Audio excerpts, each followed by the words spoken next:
வியூவர்ஸ்க்கும் இனிய புத்தாண்டு நல்வாழ்த்துக்கள். இந்த நியூ இயர் அதுமாக ஒரு ஸ்வீட்டான ரெசிபி பண்ண போகிறேன். டக்குன்னு ரெடி பண்ணிடலாம். ரொம்ப ரொம்ப சிம்பிளாக ஈஸியாக இந்த சேமியா கேசரி எப்படி செய்கிறதுன்னு இந்த வீடியோவில் பார்க்கலாம். ஃபர்ஸ்ட்டு கொஞ்சம் முந்திரி பருப்பும் திராட்சையும் வறுக்கலாம். அதுக்கு ஒரு பேனில் 2 டேபிள் ஸ்பூன் நெய் எடுத்திருக்கேன். நெய் உருகினதும் ஃபர்ஸ்ட் நம்ம கொஞ்சம் முந்திரி பருப்பு போடலாம். அது கொஞ்சம் கலர் சேஞ்ச் ஆனதும் நம்ம திராட்சை ஆட் பண்ணலாம். இப்போ இதில் கொஞ்சம் திராட்சை போட்டு அது பெலூன் மாதிரி உப்பி வந்ததும் எடுத்துடலாம். இந்த மாதிரி நல்ல பொன்னரம் ஆனதும் நம்ம இன்னொரு பிளேட்டுக்கு மாற்றிடலாம். இதே பேனில் 1 கப் கிட்ட சேமியா வறுக்க போகிறேன். நீங்கள் வறுத்த சேமியா எடுக்கிறதா இருந்தால் 1 நிமிஷம் கிட்ட வறுத்தா போதும். நீங்கள் வறுக்காத சேமியா எடுக்கிறதா இருந்தால் அது நல்ல பொன்னேரம் ஆகிற வரைக்கும் நல்லா வறுத்துக்கோங்க. நான் வறுத்த சேமியா எடுத்துருக்கிறனால 1 நிமிஷம் கிட்ட வறுத்ததுக்கப்புறம் ஆஃப் பண்ணுறேன். இது வறுக்கும் போதே சைடில் இது வேக வைக்கிறதுக்காக கொஞ்சம் தண்ணி சூடு பண்ண வச்சுக்கோங்க.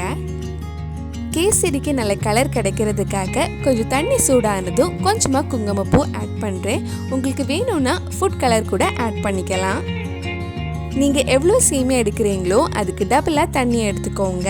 நான் 1 கப் சேமியா எடுத்துருக்கனால 2 கப் தண்ணி சூடு பண்ண வச்சுருக்கேன். தண்ணி சூடானதும் சேமியா போட்டு நல்லா வேக வச்சு எடுக்கலாம். உங்களுக்கு கேசரி கடையில் கிடைக்கிற மாதிரி நல்ல கலராக வேணும்னா ஃபுட் கலர் ஆட் பண்ணிக்கோங்க.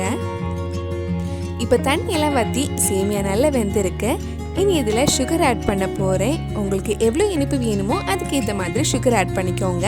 நான் இன்னைக்கு 3/4 கப் கிட்ட சுகர் ஆட் பண்ணியிருக்கேன். சுகர் ஆட் பண்ணி சுகர் மெல்ட் ஆனதுக்கப்புறம் அது கொஞ்சம் தண்ணி ஆகிடும். அது நல்லா மிக்ஸ் பண்ணதுக்கப்புறம் ஆஃப் பண்ணிடுங்க. நம்ம ரொம்ப நேரம் சுகர் ஆட் பண்ணதுக்கப்புறம் கிண்டி விட்டே இருந்தால் கேசரி ஆறுனதுக்கப்புறம் ரொம்ப கெட்டியாகிடும். கடைசியாக இதில் 1/2 டீஸ்பூன் ஏலக்காய் பொடி, நம்ம வறுத்த முந்திரி திராட்சை, 1 டேபிள் ஸ்பூன் நெய் ஆட் பண்ணி நல்லா மிக்ஸ் பண்ணதுக்கப்புறம் ஆஃப் பண்ணிடலாம். நம்ம சேனலில் இதுக்கு முன்னாடி பண்ண ஸ்வீட் ரெசிபி உங்களுக்கு பார்க்கணுன்னா அதோட லிங்க் கீழே டிஸ்கிரிப்ஷனில் இருக்குது. மறக்காமல் அந்த ரெசிபீஸும் போய் பாருங்கள்.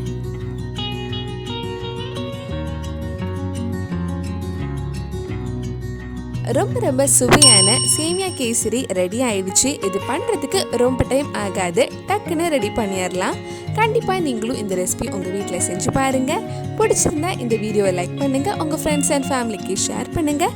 வேறு நல்லா ஸ்வீட் ரெசிபி நம்ம சேனலில் ட்ரை பண்ணலான்னு கீழே காமெண்ட் பாக்ஸில் சொல்லுங்கள். நீங்கள் இன்னும் என்னோட சேனலை சப்ஸ்கிரைப் பண்ணலைன்னா மறக்காமல் சேனலையும் சப்ஸ்கிரைப் பண்ணுங்கள். கூடவே அந்த பெல் ஐக்கனை ப்ரெஸ் பண்ணால் நான் புது வீடியோ போட்ட உடனே உங்கள் ஃபோனுக்கு நோட்டிஃபிகேஷன் வந்துடும்.